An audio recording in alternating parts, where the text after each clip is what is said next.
Shalom, brothers and sisters. Did you realize in my last programs I talked about Daniel interpreting Nebuchadnezzar's dream? But did you know that there was somebody before him who interpreted dreams and to a powerful monarch too? His name was Joseph of the tribe of Joseph. He was the tribe of Israel, and he interpreted Pharaoh's dream. And I'm going to get into that. I'm going to read this to you in Genesis. So let's begin. Genesis 41. And it came to pass at the end of 2 full years, Pharaoh dreamed, and behold, he stood by the river. And behold, there came up out of the river 7 well-favored kin and fat-fleshed, and they fed in the meadow. And behold, 7 other kind came up, and after them the river, ill-favored and leanish, and stood by the other kind until the brink of upon the brink of the river.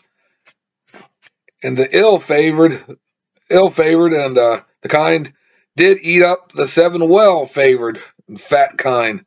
So Pharaoh awoke after he saw this. He didn't know what to think. And he slept and dreamed the second time, and behold, 7 ears of corn came up upon one stalk, rank and good. And behold, 7 thin ears, and blasted with the east wind, sprung up after them. And the 7 thin ears devoured the 7 rank and full ears. And Pharaoh woke up, and behold, it was a dream. He was perplexed by that too. And it came to pass in the morning that his spirit was troubled, and he sent and called for all the magicians of Egypt and all the wise men thereof, and Pharaoh told them his dream. But there was none that could interpret the dream unto Pharaoh. So unlike Nebuchadnezzar, where he wouldn't even tell them the dreams, he forgot about the dreams, he wouldn't tell them. At least Pharaoh here, at least he told these magicians and wise men his dreams to have them try to interpret it. Then spoke the chief butler. This butler here was imprisoned with Joseph. You know, Joseph has been in prison for a couple decades, and he was with the butler and a couple others. And the butler said he would remember him because before he interpreted their dreams too, what would happen to them. So the butler, when he left, he didn't really remember Joseph until this popped up. So then he spoke the chief butler unto Pharaoh, saying, I do remember my faults this day. Pharaoh was wroth with his servants, and put me inward and captain of the guard's house, both me and the chief baker. And we dreamed a dream in one night, and I and he, and dreamed each man's according to the interpretation of his dream. And there was with us a young man, a Hebrew servant to the captain of the guard, and we told him, and he interpreted to us our dreams, to each man according to his dream he did interpret. And it came to pass, as he interpreted to us, so it was me he restored unto mine office, him he hanged. Talking about the other one. One of them was hanged, the other was restored. Then Pharaoh sent and called Joseph, and they brought him hastily out of the dungeon. And he shaved himself and changed his clothes and came unto Pharaoh. And Pharaoh said unto Joseph, I have dreamed a dream, and there is none that can interpret it. And I have heard say of thee that thou canst understand a dream to interpret it. And Joseph answered to Pharaoh, saying, It is not in me. Elohim shall give Pharaoh an answer of peace. And Pharaoh said unto Joseph, In my dream, behold, I stood on the bank of the river, and behold, there came out of the river 7 kind, fat-fleshed and well-favored, and they fed in the meadow. And behold, 7 other kind came up out of them, poor and very ill-favored, and lean-fleshed, such as I never saw in the land of Egypt for badness. And the lean and the ill-favored kind did eat the first 7 kind. And when they had eaten them up, it could not be known, but they had eaten them, but they were still ill-favored at the beginning. So I awoke, and I saw in my dream, and behold, 7 ears came up, one stalk full of good. And behold, 7 ears withered then, and blasted with the east wind sprung up after them. And the thin ears devoured the 7 good ears. And I told this unto the magicians, but there was none that could declare it to me. So they couldn't, they were perplexed. They were perplexed. They couldn't tell him anything. And Joseph said unto Pharaoh, the dream of Pharaoh is one. Elohim hath showed Pharaoh that he is about to do. The 7 good kind are 7 years, and the 7 good ears are 7 years. The dream is one. So these 2 dreams are one. Yahweh was trying to show Pharaoh, give him the dream, but instead of, it wasn't really just 2 dreams, it was one. I mean, the same meaning. And the 7 thin and ill-favored kind and that came up after them were 7 years, and the 7 empty ears blasted with the east wind shall be 7 years of famine. This is the thing which I have spoken unto Pharaoh. What Elohim is about to do, he showeth unto Pharaoh. Behold, there come 7 years of great plenty throughout the land of Egypt. And there shall arise after them 7 years of famine, and all the plenty shall be forgotten in the land of Egypt, and the famine shall consume the land. And the plenty shall not be known in the land by reason of the famine following, for it shall be very grievous. And for that the dream was doubled unto Pharaoh twice. It is because the thing is established by Elohim, and Elohim will shortly bring it to pass. Now therefore let Pharaoh look out a man discreet and wise, and set him over the land of Egypt. Let Pharaoh do this, and let him appoint officers over the land, and take up the 5th part of the land of Egypt in the 7 plenteous years. Let them gather all the food of all the good years that come, and lay it up corn in the hand of Pharaoh, and let them keep food in the cities.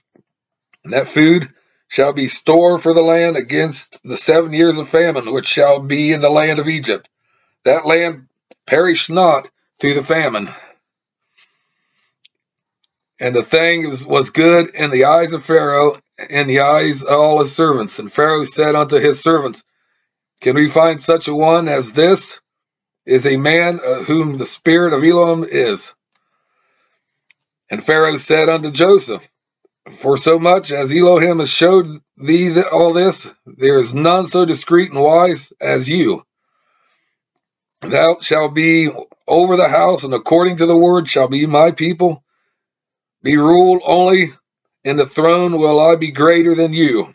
So Pharaoh's given him being like a prime minister. He's in second command. He only answers to Pharaoh. So he's got a heavy responsibility on his shoulders. And Pharaoh said unto Joseph, see, I have set thee over the land of Egypt. And Pharaoh took off his ring from his hand, and put it upon Joseph's hand, and arrayed him in vestures of fine linen, and put a gold chain around his neck, a sign of royalty, authority, and a royalty. And he made him to ride in the 2nd chariot which he had, and they cried before him, bow the knee, and he made him ruler over all the land of Egypt. And Pharaoh said unto Joseph, I am Pharaoh, and without thee shall be no man lift up his hand or foot in all the land of Egypt. So he gave him great honors. He gave him great honors, but a great responsibility. Not only did he interpret the dream, he had the task of organizing, saving up the food, putting it in store bins for the famine. The famine was approaching, 7 years of plenty and then 7 years of famine. I will go to 41, 46 here. See, and Joseph was 30 years old when he stood before Pharaoh, king of Egypt. And Joseph went out from the presence of Pharaoh, and he went throughout all the land of Egypt. And in the 7 plenteous years, the earth brought forth its handfuls. And he gathered up all the food of the 7 years which were in the land of Egypt, and laid it up, food, the cities, the food of the field, which was round about every city, he laid up in the same. And Joseph gathered corn as the sand of the sea very much, until he left numbering, for it was without number. It was numerous. It was so much he couldn't even number it. He was storing this up in like grain bins. And unto Joseph were born 2 sons before the years of famine came, which his wife, the daughter of Potiphar, priest of On, bare unto him. And Joseph called the name of the firstborn Manasseh. For Elam said, He hath made me forget all my toil and all my father's house. And the name of the second called Ephraim, for Elohim hath caused me to be fruitful in the land of my affliction.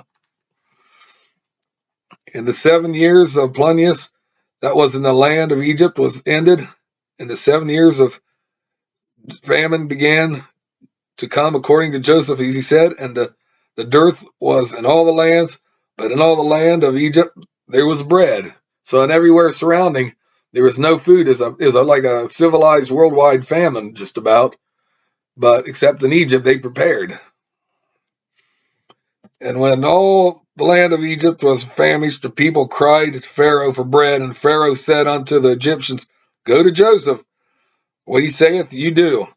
And the famine was over all the face of the earth, and Joseph opened up the storehouses and sold unto the Egyptians, and the famine waxed sore in the land of Egypt. And all the countries came into Egypt to Joseph to buy corn, because it was a famine, was no sore in the lands. So Joseph, you can say Joseph saved Egypt and the world at that time, but it was really Yahweh using Joseph to save, and he had a purpose in it and everything. And Joseph was well rewarded. I mean, he didn't expect it. I mean, he probably humbled just to be in front of Pharaoh and do a service to him. He didn't ever expect to get a royal title just like that. But that's the story of Joseph, how he saved Egypt and the world, the known world back then. And I learned that.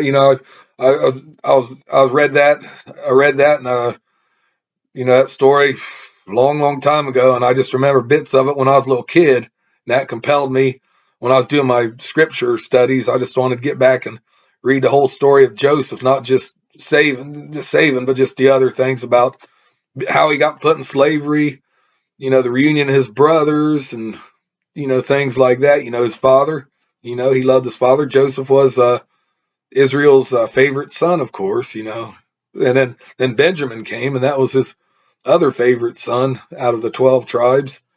But I just find it an inspiring story. And archaeology is proving that Joseph did exist, and he was down in the land of Goshen.